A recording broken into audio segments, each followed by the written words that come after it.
Good. All right, guys.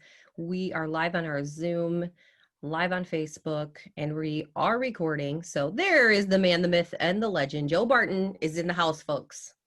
Hello, everyone. Hey. Hi. We are live in all the places. Those of you on Facebook who may be wondering what's happening, again, this is our weekly webinar. It's every Tuesday at noon Central Time.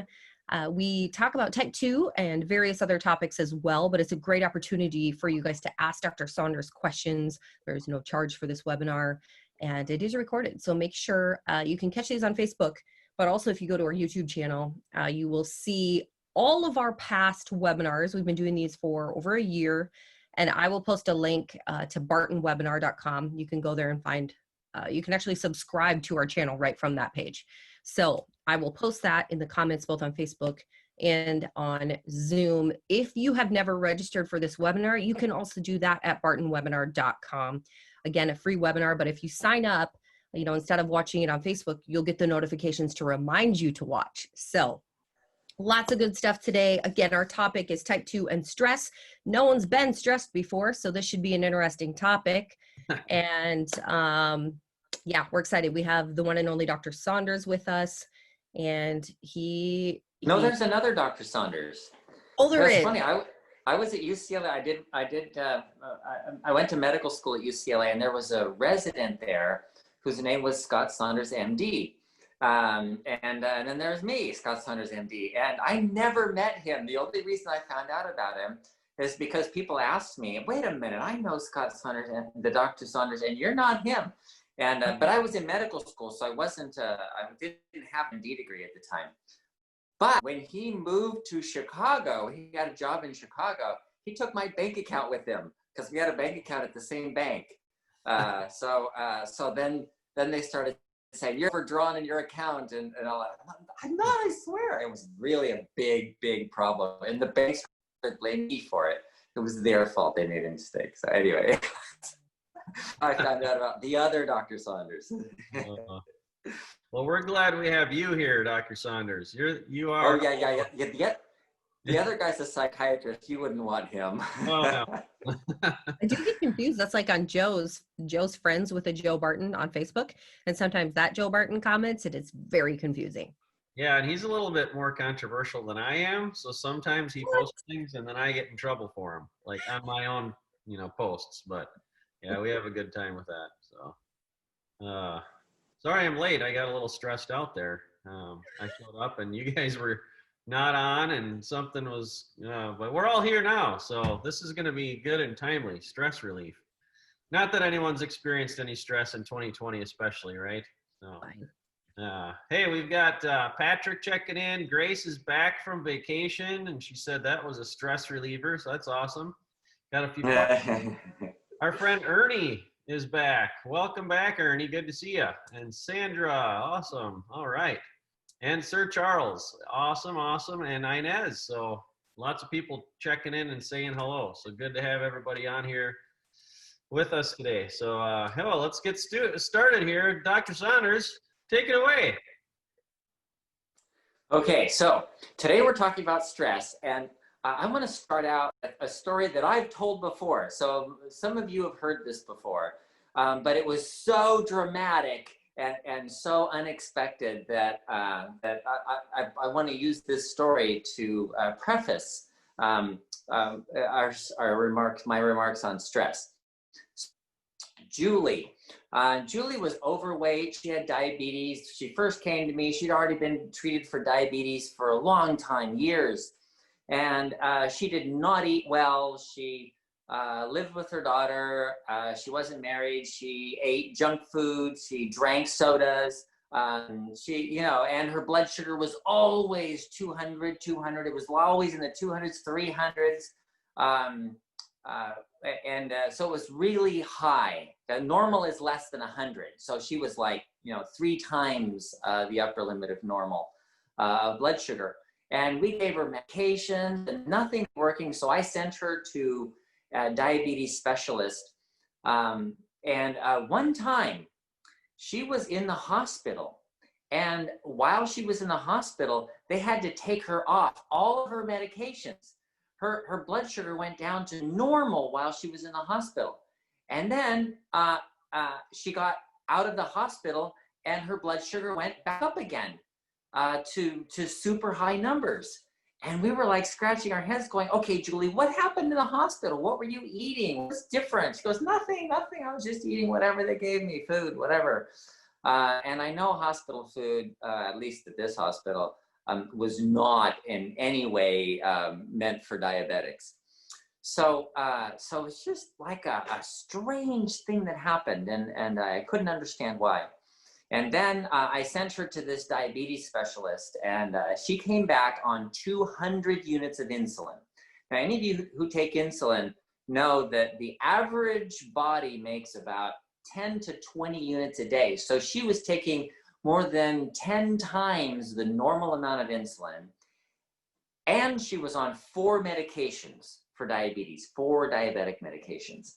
And she was still had high blood sugars, always over 200, never under 200, and up to 300. She was, consistently elevated. Then one day she called me and she said, oh, I feel horrible. I feel terrible.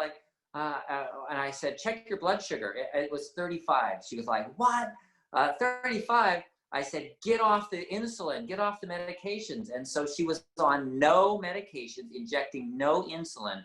And for a whole week before she came in to see me, she was keeping track of her blood sugars, always 100, 120, 90s, always in the high normal range. And I'm like, what the heck? You're off all your medications. You're normal. What did you change? She said, nothing. I didn't change anything. I'm like, something changed. From this day to this day, you're high on multiple medications and you're normal to little high on no medication. Something changed. She goes, no, nothing. I said, what about, did you stop drinking sodas? No. Did you change to a different kind? No. Did you change your diet at all? No. Are you exercising? No, nothing. So, it was a mystery until we figured something out. That week that she got normal, her daughter moved out of the house. And while they were at home, they were in a constant battle. They were like yelling at each other all the time. And then her daughter's running away from home. She's like, oh, my daughter. And then it was a big, constant stress problem, constant stress. And so then her daughter moves out and has her own place. And her daughter calls her, hi, Mom. Hi. All of a sudden, they're best friends. Then it was stress. It was just stress. So think about it. She was in the hospital, laying in a bed, her stress went down. It was gone. And her blood sugar went down to normal. She had to get off her medications while she was in the hospital, eating hospital food. And then she gets out of the hospital and it immediately goes back up again, her blood sugar.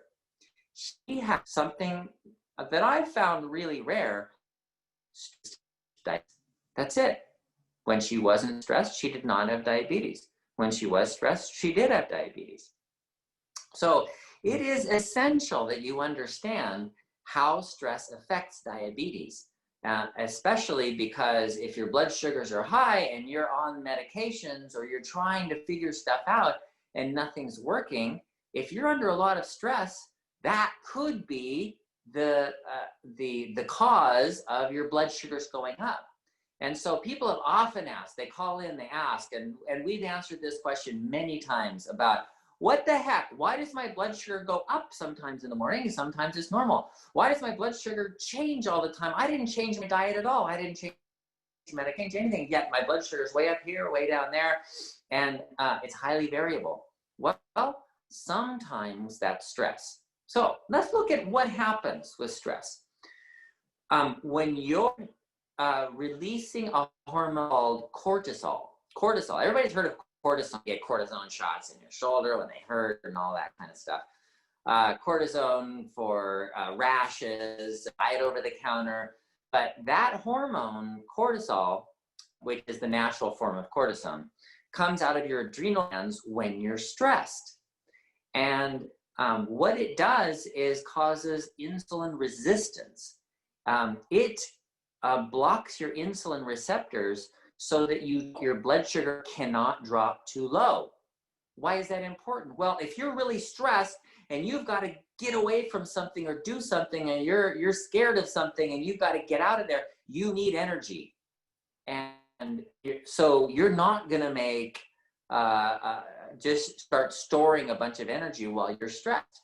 You're not going to do that. So your brain needs a whole bunch of energy. And so if you are trying to get away from something and your blood sugar suddenly drops low and you can't think, or your heart doesn't work, then you're lost.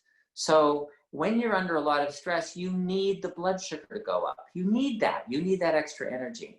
But what about chronic stress? You're stressed all the time. What if you're having this constant fight or flight reaction, and your blood sugar, you're getting resistant to insulin all the time? What effect does that have on your body? Well, it's like Julie. You get high blood sugar, and you can get diabetes from stress. Now, I don't want to say stress causes diabetes. Stress doesn't really cause anything. Stress makes everything worse. So whatever you have, if you're getting migraine headaches, when you're stressed, you're going to get more migraine headaches. If you have irritable bowel syndrome, when you're stressed, you're going to get more irritable bowel syndrome.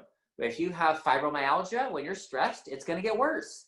And when you have diabetes, when you're stressed, it's going to get worse. So consider that at times when your blood sugar is elevated for no reason, and you haven't changed your diet and you haven't changed anything, and you go, oh yeah, I'm under a lot of stress, that's why. So it might be helpful to know what stress is. You know, what is stress? Is it just too much to do and not enough time to do it? It turns out that's not even very stressful, having too much to do and not enough time to do it. That is not the bigger stressor. What causes stress in our life is mostly change. And what happens in the world? Change. Everything changes. Your family relationships change when your children move out of the house, or you get divorced, or someone dies in your family. There's always going to be change. Always. It's going to happen.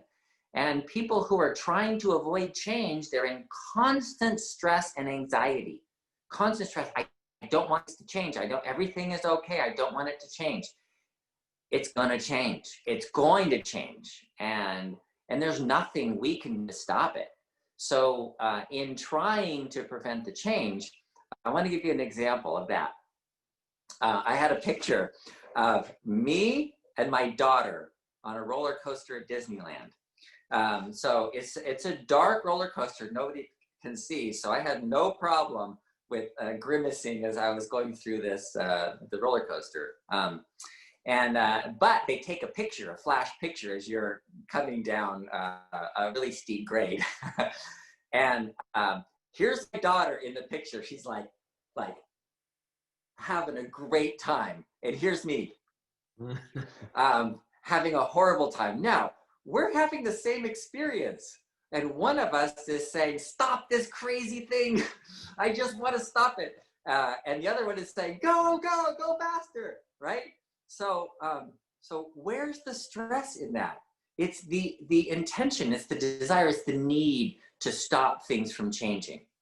So not wanting change, not allowing change, trying to prevent change is one of the things that creates a lot of stress. And that's been shown in multiple studies. Dr. Kabat-Zinn in Massachusetts has done a lot of work with stress. It actually measures stress hormones. And they look at stressors, what really stresses people out, to raise stress hormone levels. And so people are going along, their stress hormone levels are here, all of a sudden, boom, they're way up there. It goes, okay, what happened right there? Oh, that's when I had that car accident.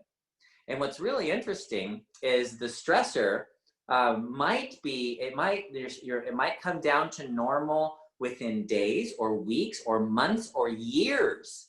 That one stressor doesn't necessarily go away immediately. Like people say, like somebody close to you dies, And years later, you could still have relatively higher stress hormone levels, and they may not have come back down to normal. So some of these changes affect us more than other changes. But if you think about, like, my friend's cousin's son died. Oh, that's terrible. But it doesn't affect me at all. My stress hormone levels are still down here. They're not going to jump up to there if someone I've never even met dies, right?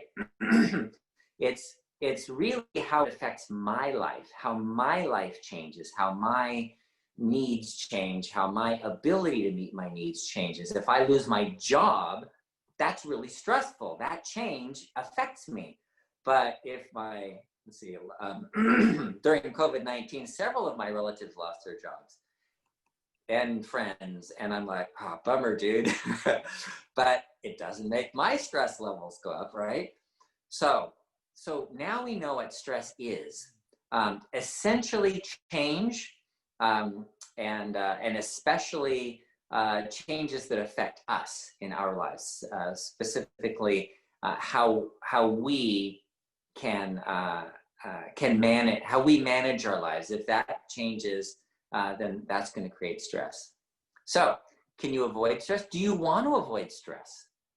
If you want to avoid stress, that's a problem, because every time you do push-ups, you're stressing your muscles. Every time you run, you're stressing your muscles.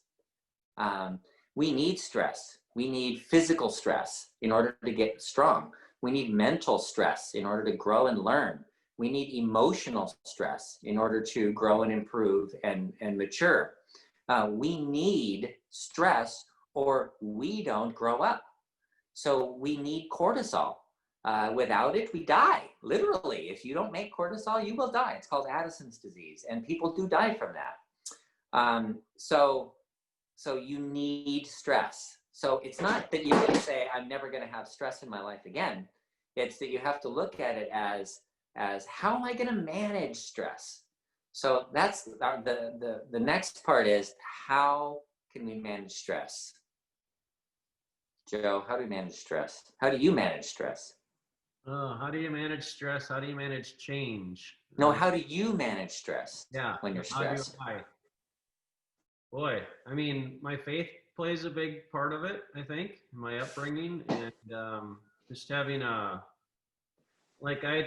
like to think I have a long-term perspective and like an internal perspective. So I think that might be part of it. So I think that's really important. I think having that, being able to step back and say, these changes in my life are minor things compared to the big picture. Having a big perspective, having faith in God has been shown in multiple studies to improve people's response to stress. People do have a better response to stress when they have faith. So that's one important thing. Don't forget that. Yeah. Okay, what else? Well, and related to that, like my favorite Bible verse is Romans 8:28. It says, for we know all things work together for good to those that love God and are called according to his purpose. So I think of that, like even when something happens that seems negative and stressful, I know that it can be for my good. So any trials or, things like that that could be stressful, if you keep that perspective of like, okay, this can be for my good if I remember that. So anyways. yeah, that's really good. On my desktop on my computer, I have a verse that says, be still and know that I am God. Mm-hmm. And that has helped me a lot to sit back and go, okay, I can be still, and I can, again, like you said, have an eternal perspective, and think about the bigger picture, and that helps me a lot too. I use that a lot. There's only only so much we can control, and ultimately, if you trust that God is in control of everything and He is good, then ultimately, what do we really have to worry about? But so one thing, one important way to manage stress is faith, mm-hmm. and prayer, and having a connection with what's eternal, and have so a perspective of things that are on the earth are temporary. And if we continue with that perspective and know that these changes are temporary, then that's a helpful thing. Okay. There are other things we can do that to manage stress. I got another one. Okay. So, well, I mean, getting a good night's sleep and going to bed on an empty stomach at 10 o'clock. Huh? Yes. Yes, that's important. Yeah. If you have a good circadian rhythm, if you're in bed by 10 o'clock at night and you're waking up early and you eat breakfast in the morning and you skip dinner at night or don't eat after 6, you have a good circadian rhythm and you don't have constant stress hormone levels, and you don't get adrenal fatigue. So having that is really important. That 6-10 reset, you know, we can sign up for that. Is one of the things that, for those of you who don't know what that is, 6-10 reset is not eating after 6, going to bed by 10, to reset your system every day so that your anabolic metabolism, which is how you rebuild and repair, works at night, because that's how it works with an empty stomach going to bed early. So that's really important for keeping a good functioning adrenal glands. That helps your adrenal glands to function well. Good, excellent. Okay, what else? Well, there's got to be a nutritional component to it. Absolutely. Yeah, right. Nutrients and vitamins and minerals and all that. So. Yeah. So proper nutrition partly, and then avoiding stimulants like sugar, caffeine, amphetamines, all of those things that stimulate actually increase the output of the adrenal glands and make the problem worse. So for those who have those issues, then avoid all the stimulants. And that's one of the things that we talk about in the Barton Publishing Diabetes Reversal or Diabetes Solution Kit. Talks about why that's important to avoid the stimulants so that you don't get more insulin resistance. So that's kind of important too. Okay, Joe, I know there's one other thing that you do a lot of that helps you manage stress. Well, I play hockey. Yeah, there you go. Exercise. Yeah. That is really important. That lowers stress levels. It helps make something called endorphins. Endorphins is your endogenous morphine. And those are hormones that help you to not feel pain, to not be stressed, to be able to relax, and to not be anxious and uptight. It actually impedes the excessive output from the adrenal glands. So exercise is really important too. Mm-hmm. Okay, I'm going to mention another one because it's my thing, and that's fasting. You can shut off your adrenal glands by fasting. If you're overly stressed and over anxious and overexcitable, you could just do a 3-day fast, and it will completely shut down your adrenal glands. It'll relax you. It'll bring back your endorphins. It makes you more sensitive to your endorphins, and you make more of them. So that's a very useful thing as well. Okay, there's one other thing I'd like to mention that's really important, and that is what allows for the greatest longevity. So there were studies done called the blue zones, and these people in the blue zones, they have more centenarians, more people who live to be over 100 years old than any other than other areas of the world.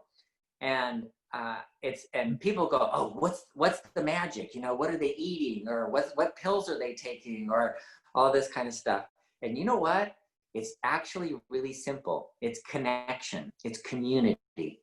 It's having a community of friends that's not just superficial friends. You know, 200 of your closest friends that you can text or whatever. But somebody that people that you really connect with, that you rely on, who accept you the way you are, who love you the way you are, and who you love the way they are, and you accept them the way they are, and they have idiosyncrasies, and you're like, that's funny, that's okay. You know, like family. Families kind of automatically do that most of the time, but a community is really important. So whether you get that, like some people go to church and find community, some people it is just their family.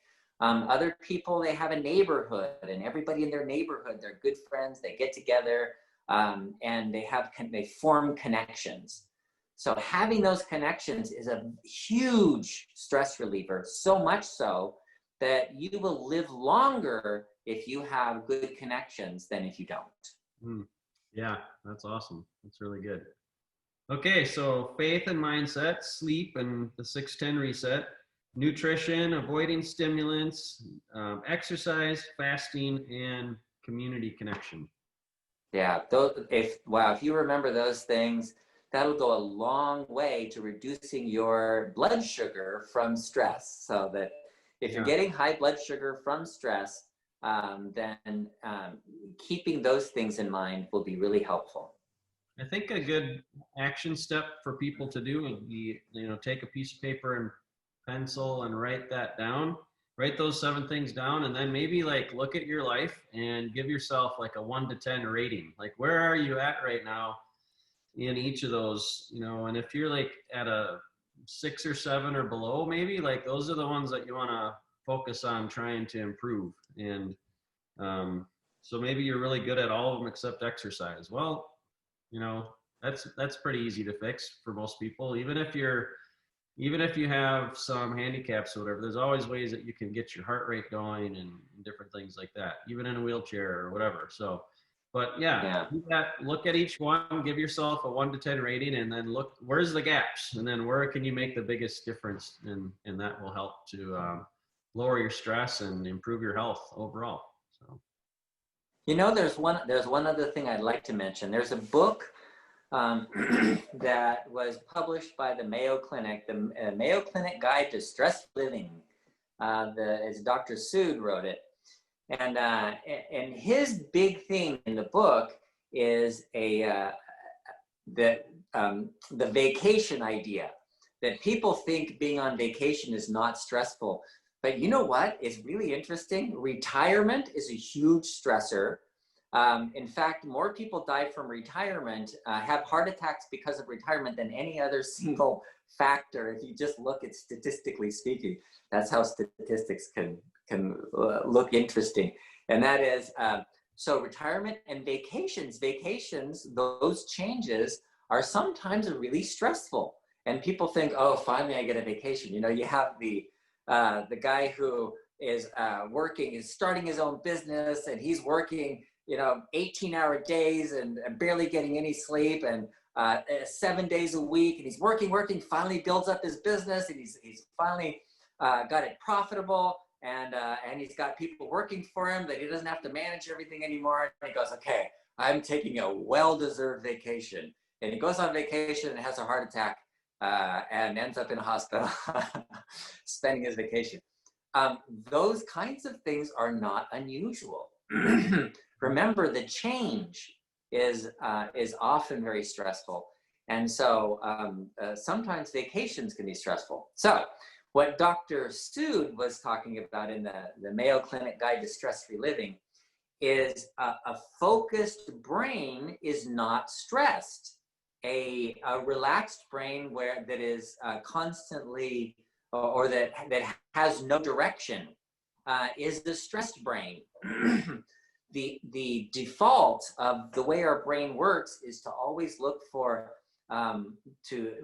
fear, to look for anxiety, to look for reasons to fear, to look for danger. So the brain is constantly looking for danger and problems and difficulties. And so if we don't have a focus for our brain in a positive direction, then we will automatically have a stressed body from constantly looking for problems and dangers. So here we are, COVID-19, and the government, not doctors, by the way, but some doctors because they're ignorant, but not epidemiologists, but government. This is politicians have decided that we should all be germaphobes, and so all these germaphobic people are running around going, wearing masks and stay away from me. And we were in the in a supermarket and witnessed someone who wasn't wearing a mask, and someone else was yelling at her saying, why aren't you wearing a mask? I'm feeling uncomfortable here. And got very stressed because somebody else was not wearing a mask. Okay, number one, masks never protect anyone from viruses, okay? Viruses are this big compared to masks. The holes in the masks this big. So you cannot protect yourself, or no one else protects you by wearing a mask. In the nursing home where I practice, every single person, 38 people that got that tested positive for COVID-19 got it from somebody wearing a mask, okay? So that's the reality. So don't think that somebody else wearing a mask or not is gonna protect you. So don't be germophobic. Don't worry about it. It's just like, okay, you're required to wear a mask because politicians said you should wear a mask. All right, I'll put a mask on so I can go into the pharmacy or the grocery store, knowing that it's not going to protect me. It doesn't protect anyone else. It's just something that we do because that's what our government tells us we need to do. As long as you understand that it's not it's not going to protect you, that the real protection that you have is being less stressed will protect you. And then we talked about before vitamin D, zinc, and having good nutrition and having a good functioning immune system. That's what protects you. So not living in fear is having a focused mind. So having something to do, having something to focus your mind on.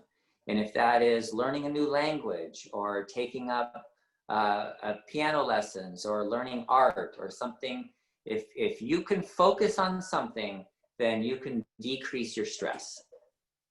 Yeah, that's good. I was gonna say something similar to that as well. Just like, how well are you living your purpose, or feel like you're living your life on purpose, or your life's purpose? Because sometimes you can be doing all those things, but if you fundamentally don't feel like you're doing what you're created to do, or doing some meaningful work, I don't think that a lot of these will overcome that as well. So I think that's important. Yeah. I agree. That's really important too. Yeah, I think I'll come up with a list and I'll send that out to in our next email out to our list, or webinar email. So Leslie, if you want to make a note of that, I'm going to put together like our list, a checklist, and a self-guided rating system if you want to do that. So, all right. Well, I think we're getting to the time of our webinar where we can get going with some questions that have come up here. And Leslie, if you're ready to start tackling those, take it away. All right. Let me see. I love that Ernie said, "Hey, my people, Ernie is back." I love that comment. That's so good. We're glad you're back, Ernie. Okay. Ernie, we're glad to be your people too. Yes. Yeah. We've had Ernie on camera before too. All right. Yeah. Okay. This is from Sir Charles. Welcome back, Sir Charles. Well, what's the difference between food grown organically and food grown naturally? Okay, well, ideally, organic is natural. And the idea of organic is that you're not using chemical fertilizers, chemical pesticides, that you're doing that in a natural way. So if you've ever seen the movie The Biggest Little Farm, it's a cute little movie about a couple in California that decides to start an organic farm, and all the problems they have with the pests coming in and how they got to get rid of them. They got to get some birds in so they can get rid of the pests, and then they got to have some cats around to get rid of the rodents, and they just all of the stuff that they have to do to make their farm organic. It is natural, ideally, to keep the chemicals away so that you're not poisoning the environment and poisoning each other. That's the idea. Okay, this is from Inez. My blood sugar normally runs low. Now my sugar is high and out of control at 287. I'm tired all the time and just want to sleep and do not feel like exercise. Wow. Okay, you need tests. Inez, you need tests, because you need to find out why this is. If your blood sugar is high all the time, you might have a deficiency of insulin. If your pancreas isn't making insulin, then you may need to substitute some insulin, because you can't get energy into your cells unless you have adequate insulin. The other possibility is you might have too much insulin and might be resistant to it, so you're not getting energy into your cells. So it's really important that you test to understand what's going on with your metabolism, because there's something wrong. You could have other things like adrenal problems, which will do it, which we talked about today with stress. It might be thyroid issues, or it might be other hormone problems. So it's important that you find out what's going on because there's a problem there and you need to know why. That's good. Okay, Krish, welcome back, Krish. Let's see. Well, you told us cortisol in the right amount is essential for survival. Higher levels of cortisol augments the stress. Besides lifestyle and attitude changes, are there any agents or looks like, oh, I lost it. Let's see. More comments are coming in and it moved. Are there any other, I think it says nutraceuticals that could lower the cortisol and thereby lessen the stress? Okay, so I went from being a medical doctor where I was prescribing medicines to a nutraceutical doctor, or what they call an integrative physician, where I was giving nutraceuticals instead of pharmaceuticals, to being a functional doctor where I want to restore function to where you don't need neither the nutraceuticals nor the pharmaceuticals. So, but yes, I'm familiar with the nutraceuticals, and there are many out there, and they work. That's not a problem to use them. So like ashwagandha is a really good, strong, powerful Ayurvedic herb that helps to keep the adrenal glands. It's called an adaptogen that instead of having really high levels, it just kind of adjusts the adrenal glands to function better. So you can keep it from becoming adrenal fatigued with ashwagandha. There's a nutrient called phosphatidylserine, known as PS. PS is it's 100 milligrams twice a day, and that is something that actually does kind of suppress the adrenal glands. It does suppress the excessive output of adrenal hormones. And then there's many different kinds of something called ginseng. Now, the different kinds of ginseng are not related. They're not even related plants. So if you have Panax ginseng or Siberian ginseng or American ginseng, or there's a couple of other ones, they're not related except for one thing. They all have this adaptogenic effect where they help the adrenal glands to function in stress. So that you can function better while you're stressed, so to speak. So yeah, those kinds of things. You can actually get some that are called cortisol manager, for example, that has the phosphatidylserine and the ashwagandha and the ginseng and eleuthero and various other things to help the adrenal glands function. And I've had people use those and go, wow, I'm okay when I use those. So that's not a problem, and they work. Taking notes here. Okay. Let's see. Bill says, if masks do nothing, why do hospital personnel wear them? That's a good question. Well, it's really more about appearances than anything else, because when they do research on it, if you're doing a surgery and everybody in the surgical suite is wearing a mask, you do not lessen the risk of infection compared to everybody in the surgical suite not wearing a mask. And these studies have been done over and over again. If you go into the ER and you have the hospital personnel wearing a mask to protect them from getting the influenza, it doesn't. Those N95 masks, they still get influenza at the same rate as if they wear the surgical mask, which is pretty much the same as if they wear no mask at all. So the rate at which the hospital personnel pick up influenza doesn't change if they're wearing an N95 mask or a surgical mask. It's the same. Oh. Or no mask at all. It's the same. You know what's really interesting? Can I say something about that? Okay, Sure. let's just look at surgery. When in the old days, there was a doctor named Semmelweis in Austria, and they didn't know about germs in those days. But he said, look, the doctors who are delivering babies have more than twice, the death rate from childbed fever as the midwives. Now he's saying, why is there a difference? There shouldn't be a difference. And he's watched him and he watched him, and he said, okay, so the doctors are going and they're doing, they're cutting on cadavers and they're doing their studies and everything. And then they go in and deliver a baby. And he says, I wonder if they're carrying something from the dead bodies on their hands and then giving it to the mothers delivering babies. And he says, why don't we wash our hands? And the doctors were incensed. They were like, get out of here. They kicked him out of Austria.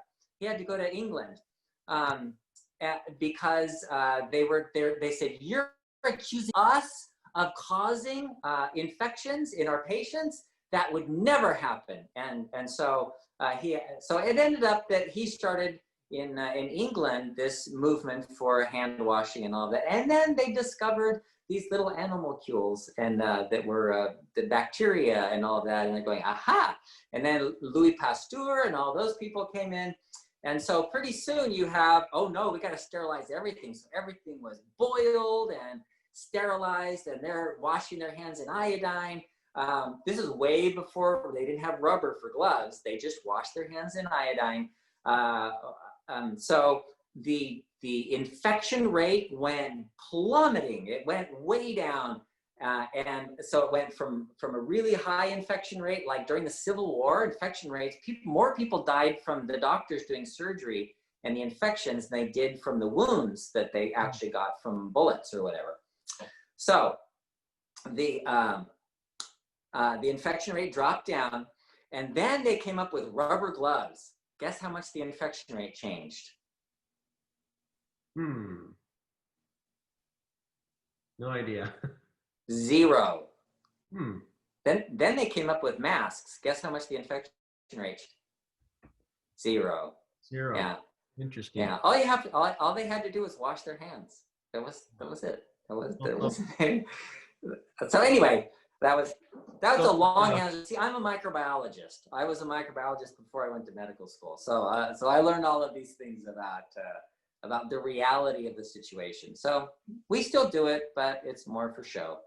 So, but the washing your hands part is actually a good idea to be doing that nowadays. Exactly. Yeah. Wash your hands. But that's as simple as it gets. It's really simple. So the mask is more just like, okay, everyone else is, telling me I need to do it, so I'll just do it fine because I want to go to Walmart or whatever. So yeah, you want the germaphobes to feel better. Yeah. Okay, I have a question. When is this COVID-19 frenzy going to end, and when are we going to stop seeing it in the media all the time? Well, Fauci just said 2022. Oh. So at first it was 2 weeks, and then it was 2 months, and then it was 2 more months, and then it was to the end of the year, and now it's 2 more years. Okay. So, wow. Go figure. Okay, next question. When are we going to stop listening to Dr. Fauci? You know what? No, he's the ruler of the world. You can't not.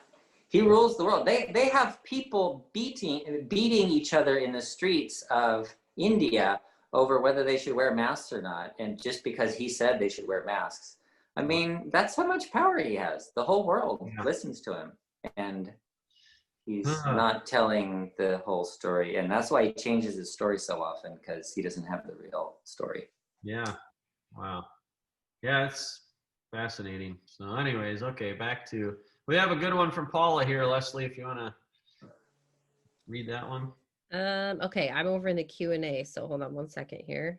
Why can't I get it out of here? All right, Paula, I've been on the program for about 3 months. Last week I had blood work done. Fasting A1C was 5.9, down from 6.9, and fasting glucose was 100 down from 146. Obviously, or excuse me, it was 100 down from 146. Obviously, I'm doing something right, but I still have fasting AM glucoses around 120, although some days they are lower. Do I need to be worried about these readings? Also, I've been reading about aloe vera lowering blood sugars, 300 milligrams taking every 12 hours. Okay, question number one, should you be worried? No, don't worry. That's wonderful. You've done an amazing thing if you think about it. You are in the process of reversing your diabetes. You have reversed it to some extent. It's not normal yet. When things change in a biological system, the change happens on a curve. There's no straight lines in biological systems. So you have this rapid improvement and then little improvement over a long period of time. So what you're doing is perfect, and that's it's your evidence, your witness that what you're doing is the right thing. So stay with it. So question number one was, should I be worried? Question number two is, should I take aloe vera? Fine, you can take aloe vera, you can take metformin, you can take whatever, but ultimately, in order for your blood sugar to be normal, it needs to be dietary. It needs to be from your diet. You need to shut off the water. If the sink's overflowing, you still need to shut off the water, and that means you're not taking in any amount of sugar that's going to overflow spill into your urine or in your cells. Awesome. This is funny. Patrick says COVID-19 will probably be done around November 3rd. We don't have to count. That's what they said, September, and they said November 3rd. Well, everybody says, well, when the election's over, no way. I guarantee it's not going to be done by the election. I don't know, Patrick. I think it's possible. Anything's possible. Okay, this is good. All right, Sir Charles has two questions. One, should I eat breakfast before or after a workout? And then two, is it true that hot tea alleviates hunger?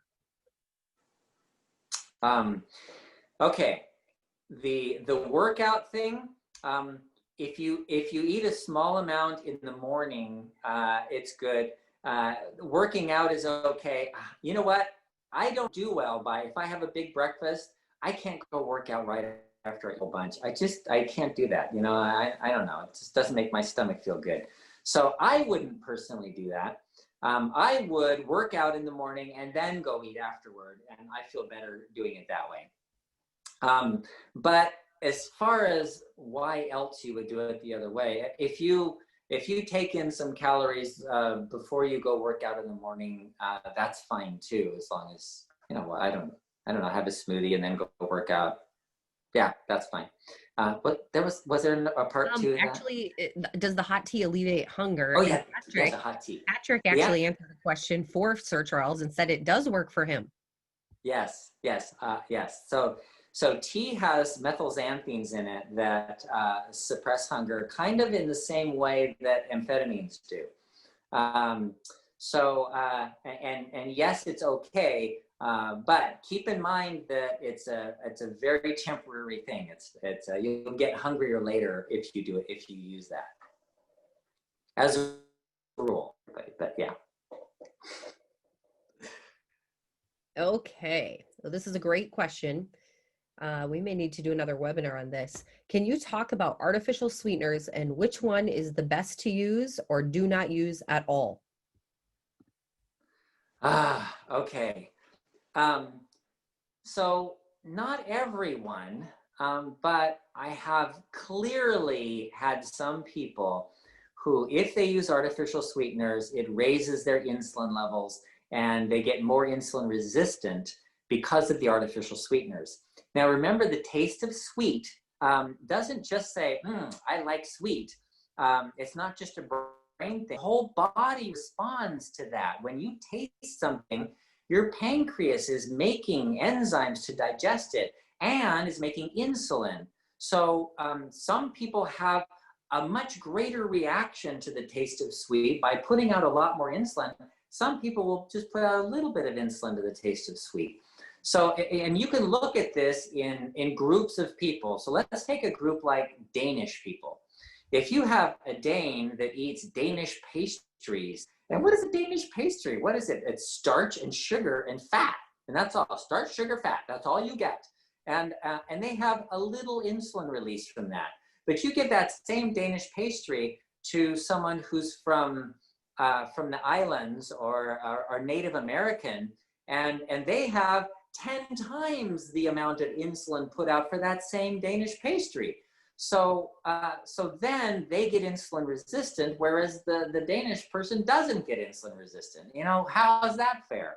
Well, I don't know. You know what? The reality is that people who live in environments where they have food, the intermittent food, they have, the greater their insulin response, the longer they're going to live through these periods of famine.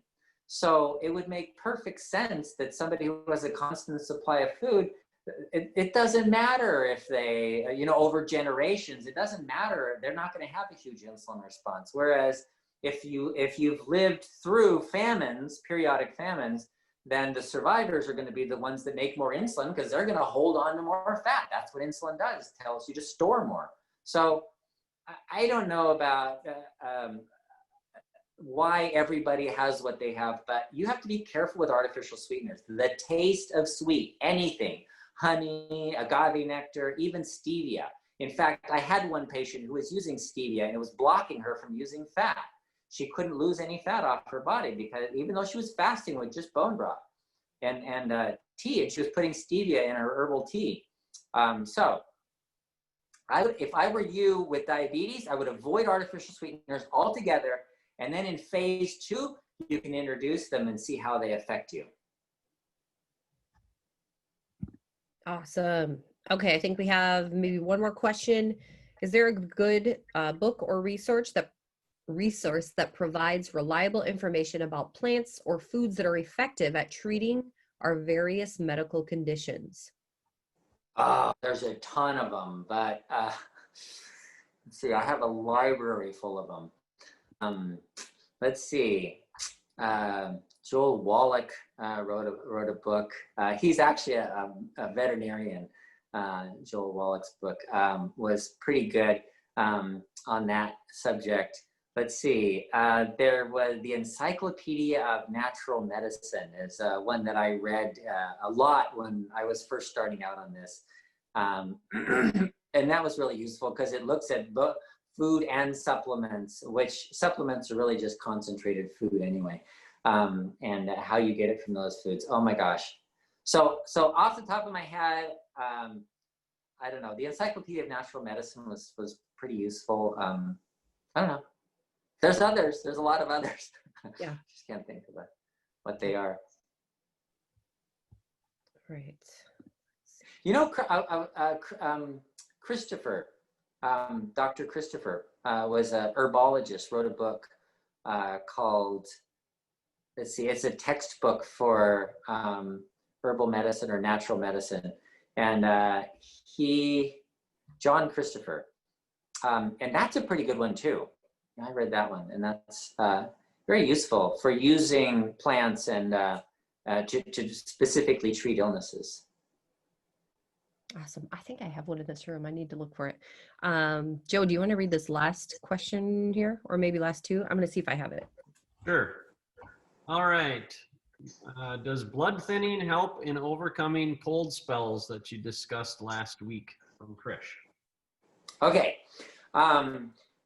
So cold spells, chills, or what we were talking about last week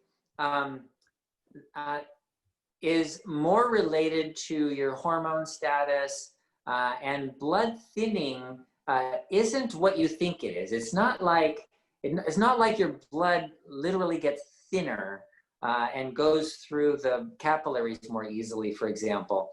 What you need for that is to decrease inflammation. Blood thinning is preventing clotting. That's really what blood thinning is. So we all rupture blood vessels all the time in our body. We're doing stuff and we break a vein open or even an artery sometimes. And that bleeds a little bit, but we have good clotting factors that stop it. Or if we get cut, you know, that'll stop it. But if you're doing a blood thinner, then it stops your clotting factors from working, so you bleed more. The reason we use blood thinners in people who have clotting problems is they'll form clots in their veins and actually clot the veins off, and so as time goes on, the vein gets more and more clotted, and then you have this huge clot that travels like from your leg in the big veins. It'll travel all the way up into your heart, through your heart, and get into your lungs and plug up your lungs. And that's called a pulmonary embolus. And people die from that. So preventing the clotting in the veins is the reason people take blood thinners. And I usually recommend fish oils for that. Vitamin E and fish oil are excellent at preventing clotting in your veins and thinning the blood. But no, not for chills. Different issue. All right. I think that was our last question. Leslie, did you find what you were looking for? Well, this one's pretty old, but I really, really like this. Oh, yeah, I like that one too. That's okay, good. so yeah, Phyllis Dr. Bulk is really good. Yeah, so this is really good. I mean, it's kind of just like you look up the problem you're having and it gives you a list of supplements or foods or etc. So we've used this quite a bit. I really do. I like it. Yeah. Yeah, the new edition, Phyllis and her husband, the two of them wrote it together, and it's really good. Yeah, I like that one. Okay. Yep, that's it. All right. Well, I think that's a wrap, everybody. So this has been a great call. Lots of good discoveries about stress, what causes it, and everything. A quick housekeeping note. If you're watching the recording of this on YouTube or Facebook, you can register for joining us live on Zoom next time. Just go to bartonwebinar.com and fill out the registration form, and then you'll get an email notifying you of the next webinar. So with that, Dr. Saunders, if you want to close us out, and then we'll say a bit adieu. Okay. So I want to remind everybody about stress. You need stress. You must have stress. And so rather than laying around and not being stressed, go out and use your muscles. Stress your muscles a little bit. That's a great way to relieve emotional stress by increasing your physical stress. It's important that you stress your mind a little bit and learn something new all the time. Take up piano lessons or learn a new language. In fact, learning a new language is a great way to keep your mind active and prevent Alzheimer's disease. So I don't want to say that nobody should have stress. I want to stress the fact that everyone needs stress, and managing stress, or all of the ways that we talked about today, are really managing. Excellent. All right. Well, thank you, Dr. Saunders. Excuse me. Don't forget to wear your mask now, and everybody have a great, no, that was a joke. Everybody have a great rest of your day, and, get outside, enjoy the sunshine if you can, enjoy God's creation, and we'll see you next time, next Tuesday at noon. God bless everybody. Bye, Thanks, guys. Bye. Bye-bye.